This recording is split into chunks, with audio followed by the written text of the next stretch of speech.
नमस्कार। आज देश की तमाम फटाफट खबरों में आपका स्वागत है। टेली कंपनियों को एजीआर मामले में सुप्रीम कोर्ट से बड़ी राहत मिली है।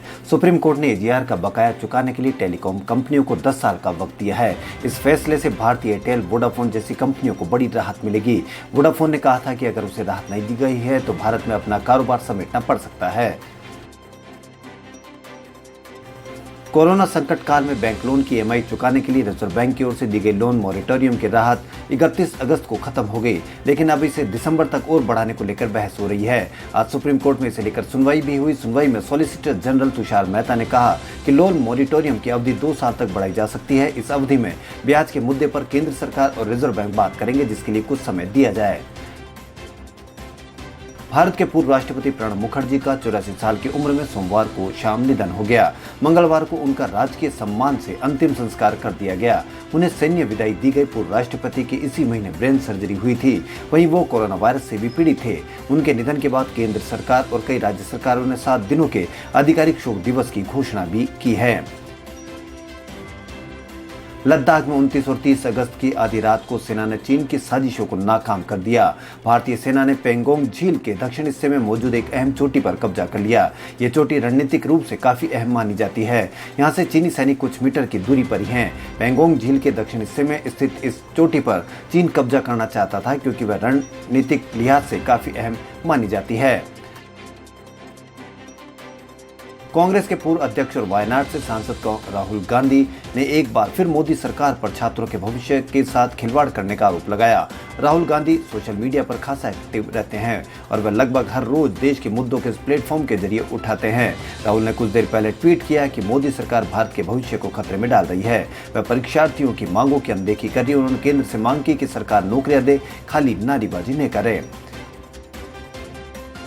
भारतीय रेलवे अधिक मांगे जाने वाले क्षेत्रों में यात्रियों के आवागमन सुगम करने के लिए और अधिक स्पेशल ट्रेनें चलाने की योजना बना रहा है, जिसके लिए राज्य सरकारों से सहमति मांगी जा रही है। रेल मंत्रालय के प्रवक्ता ने हालांकि यह नहीं बताया कि वर्तमान में चल रही 230 स्पेशल ट्रेनों के अतिरिक्त ऐसी कितनी और ट्रेनें चलाई जाएगी।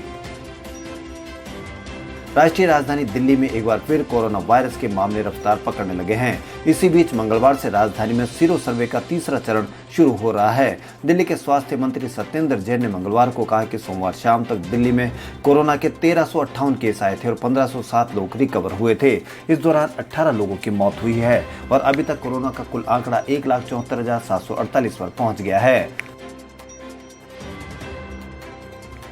उज्जैन के महाकालेश्वर मंदिर के प्रबंधन के बाबत सुप्रीम कोर्ट ने निर्देश जारी किए हैं। अपना फैसला सुनाने के बाद मंगलवार को जस्टिस अरुण मिश्रा और साथी जजों से बोले कि शिव जी की कृपा से आखिरी फैसला भी हो गया।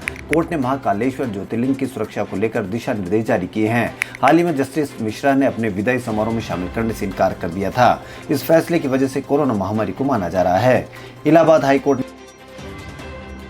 ने भड़काऊ भाषण देने के आरोप में रासुका का सामना कर रहे डॉक्टर कफिल खान को रिहा करने के आदेश दिए हैं। कोर्ट ने मंगलवार को मामले में अपना फैसला सुनाते हुए कहा कि एनएसए के तहत डॉक्टर कफिल को हिरासत में लेना और हिरासत की अवधि को बढ़ाना गैर कानूनी है। कफिल खान को तुरंत रिहा किया जाए। उत्तर पूर्वी दिल्ली में दंगों के मामले में आरोपी और महिला संगठन पिंजरा तोड़ ग्रुप के सदस्य देवांगना कलिता को दंगे से जुड़े एक मामले में जमानत मिल गई है। उन्हें दिल्ली दंगे में 26 फरवरी से जुड़े मामले में जमानत मिली है। दिल्ली हाईकोर्ट ने माना कि उनके भाषण में कोई उकसावे जैसी बात नहीं है। पुलिस ने देवांगना कलिता को मुख्य साजिशकर्ता बताया था। देश में कोरोना वायरस के सैंपल की जांच की रफ्तार में लगातार इजाफा हो रहा है। यहां अब तक 4.3 करोड़ से ज्यादा जांच हो चुकी है। केंद्रीय स्वास्थ्य मंत्रालय ने मंगलवार को ये जानकारी दी। मंत्रालय ने बताया कि पिछले 2 सप्ताह में ही 1,22,66,514 जांच की गई है। जिन राज्यों में सबसे ज्यादा जांच हो रही है उनमें तमिलनाडु, उत्तर प्रदेश, महाराष्ट्र शीर्ष पर है। पिछले 24 घंटे में 10 लाख से ज्यादा नमूनों की जाँच की गई है। देश में कोरोना वायरस संक्रमण के 69,921 नए मामले सामने आए, जिसके बाद कुल संक्रमितों की संख्या 36,91,166 हो गई। वहीं अब स्वस्थ हुए मरीजों की संख्या मंगलवार को 28,39,882 हो गई। स्वास्थ्य मंत्रालय के अनुसार देश में स्वस्थ होने की दर 76.94% हो गई। मंगलवार सुबह 8 बजे तक के आंकड़ों के अनुसार पिछले 24 घंटों में 819 मरीजों की मौत हुई है, जिससे मृतकों की संख्या बढ़कर 65,288 हो गई। देश में इस साल अगस्त में सामान्य से 27% अधिक बारिश हुई है। पिछले 120 साल में चौथी बार सर्वाधिक बारिश दर्ज की गई है। यह पिछले 44 साल में सबसे ज्यादा है। भारत मौसम विज्ञान विभाग ने बताया कि देश में 1 जून से 31 अगस्त के बीच सामान्य से 10% अधिक बारिश दर्ज की गई है। वहीं टेक्नो ने भारत में एक नया smartphone launch Spark Go 2020 launch कर दिया है। इस स्मार्टफोन की कीमत 6,499 रुपए रखी गई है। इस स्मार्टफोन में 5000 mAh की बैटरी दी गई है। स्पार्क गो 2020 में 6.25 इंच की .9 HD डिस्प्ले है। कंपनी ने दावा किया कि इसकी बैटरी 27 घंटे तक का टॉक टाइम दे सकती है।